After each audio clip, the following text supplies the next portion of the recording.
लड़की की शादी होती है और शादी संपन्न होने के बाद विदाई का समय आ जाता है और लड़की के घर वाले लड़की के पास एक एक करके उसके कमरे को जाते हैं और समझाते हैं। सबसे पहले माँ जाती है और कहती है अपनी बेटी से कि बेटी कल से जल्दी उठना और सबसे पहले उठकर नहा धो लेना, फिर पूजा पाठ करके रसोई घर का सारा काम अब से तुझे ही संभालना है। देखना कोई गलती न करना, वहाँ तेरी माँ नहीं होगी समझाने के लिए। सारे काम ध्यान से करना। पति को दफ्तर से आने के बाद पानी, फिर कुछ देर बाद खाना और फिर वो जो भी बोले कर देना। सासू माँ की सेवा करना और घर के सभी लोगों का ध्यान रखना। फिर कुछ देर बाद पापा आते हैं और कहते हैं बेटी अब अपने ससुराल को ही अपना घर समझना और सबका ख्याल रखना। अपने माँ बाप के मान सम्मान को मिटने न देना बेटी। और इतना कहकर पिता की आंखों में आंसू आ जाते हैं और वो वहाँ से बाहर निकल जाते हैं। फिर भाई आता है, आंखों में आंसू से भरी होती है और चेहरे पर मुस्कान के साथ बोलता है लगता है तू अब ससुराल चली ही जाएगी। जा रही है तू, सच में जा रही ससुराल। चलो अब तुमसे छुटकारा मिल जाएगा। अब तेरा सारा हिस्सा मेरा हो जाएगा और अब कोई बात बात पर टोका टोकी भी नहीं करेगा और ना ही कोई माँ से मेरी शिकायत करेगा।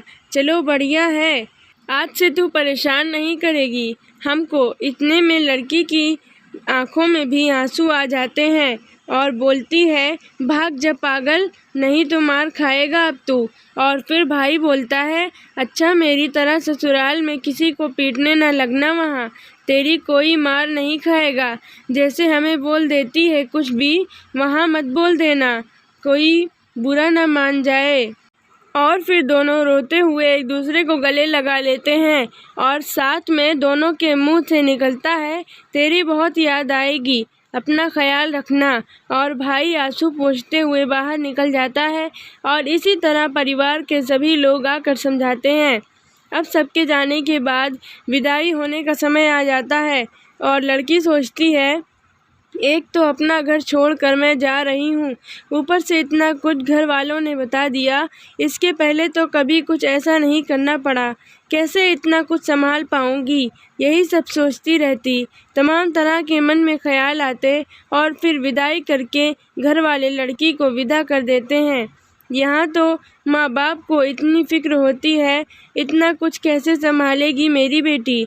हमेशा से खुले ख्यालातों वाली मेरी बेटी अब किसी की पत्नी और किसी की बहू की, किसी की जेठानी, किसी की भाभी बन गई है। देखो क्या होता है अब ससुराल में जाकर। लड़की अलार्म लगाती है और दूसरे दिन सुबह उठकर जैसा कि उसकी माँ ने बताया वैसा ही करती है और फिर सबके लिए खाना बनाती है।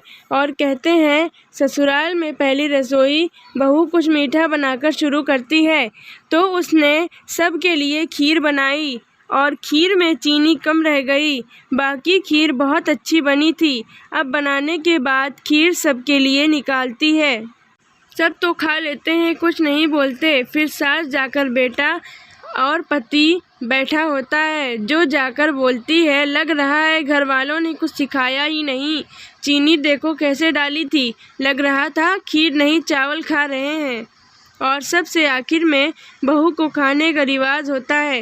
पहले तो चख कर देख भी नहीं सकती, अब वो खाकर देखती है तो सोचती है चीनी तो कितनी कम डाली है, देखो मैं ही सोच रही थी कोई गड़बड़ ना हो जाए, और हो गई। लेकिन कितने अच्छे हैं सभी लोग, हमसे कुछ कहे बिना ही खा गए। फिर सोचती है चलो दूसरे दिन कोई गड़बड़ नहीं होने देगी। लड़की की माँ बाप का फ़ोन आता है और पूछते हैं बेटी सब अच्छे से कर लिया, कोई गड़बड़ तो नहीं की। और वो बोलती है इतना सोचते थे फिर भी खीर में चीनी बहुत कम रह गई थी, लेकिन आप लोग परेशान ना हो, कल से कोई गड़बड़ नहीं होगी, यहाँ के लोग बहुत अच्छे हैं, किसी ने कुछ नहीं बोला। और फिर रात में पति आता है रूम में और बोलता है कैसी खीर बनाई थी मम्मी, क्या सोच रही होंगी, कितनी फीकी थी, कल से ध्यान देकर बनाना। इसी तरह वो लड़की घर के सभी काम काज सीख जाती है। कल को सारा दिन मस्ती करने वाली लड़की अब एक पत्नी और बहू और भाभी बन जाती है। कुछ दिनों बाद उसके घर वाले आते हैं और उसको देखते हैं। इतनी ज़्यादा अंतर पहले और अब में। कहीं कोई बुला रहा है, भाभी मेरा ये सामान कहाँ रखा है? और पति बोलता है, अरे नाश्ता लगा दिया, दफ्तर के लिए लेट हो रहा हूँ। सासू माँ बोलती हैं, बहू जल्दी से टेबल साफ करके सबका नाश्ता लगाओ, माँ पापा आए हैं।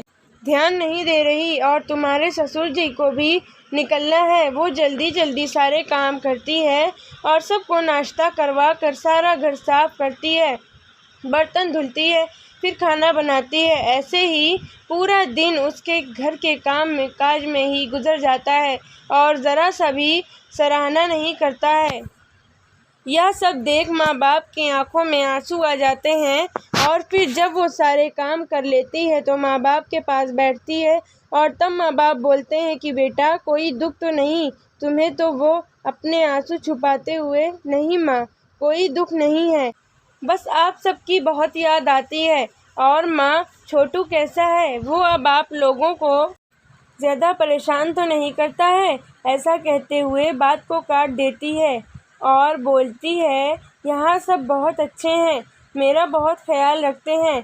ऐसा बोल दी ताकि उसके माँ बाप परेशान ना हो। और माँ बाप कहते हैं, बेटी ऐसे ही खुश रहे तू और अपना ख्याल रखना। अच्छा अब हम लोग चलते हैं। जब माँ बाप चले जाते हैं तब जाकर कमरे में छुपकर बहुत रोती है और खुद से ही बातें करती है कि क्या बताऊँ माँ, मेरी तो पूरी ज़िंदगी ही बदल गई है। कभी खुद के लिए समय ही नहीं निकाल पाती, सारा दिन ऐसे ही निकल जाता है। और फिर सास आती है और बेटे से कहती है, माँ बाप आए थे, पता नहीं क्या पट्टी पढ़ा कर गए होंगे। अब बताओ दोस्तों, ऐसा बहुत लोगों के साथ होता है। अगर ऐसा होता रहा तो ससुराल और मायके में हमेशा अंतर होता रहेगा, जब तक कि आप दूसरे के घर से आई बेटी को अपनी बेटी न मान लें। ऐसा करने से ही रिश्ते बिगड़ते हैं। सारी बेटियां ऐसा नहीं होती और तभी रिश्ते बिगड़ते हैं। अब वो काम कर रही है तो सभी को करवा लेना चाहिए, क्योंकि वो आपकी मजदूर बनकर तो आई नहीं है, आपके घर की बहू है जो आपके लिए सब कुछ छोड़कर आई है। अब आप लोग ऐसे करेंगे तो सास ससुर और माँ बाप ससुराल मायके में हमेशा ऐसे ही फ़र्क होता रहेगा। हम बदलेंगे तभी युग बदलेगा, इसीलिए पहले हमें अपने आप को बदलना चाहिए। दोस्तों, अगर आपको हमारी कहानी पसंद आई हो तो हमारे चैनल को सब्सक्राइब करके बेल आइकन प्रेस कर लीजिए, ताकि हमारी हर कहानी आप तक पहुंचती रहे। फिर मिलेंगे एक नई कहानी के साथ, तब तक के लिए धन्यवाद।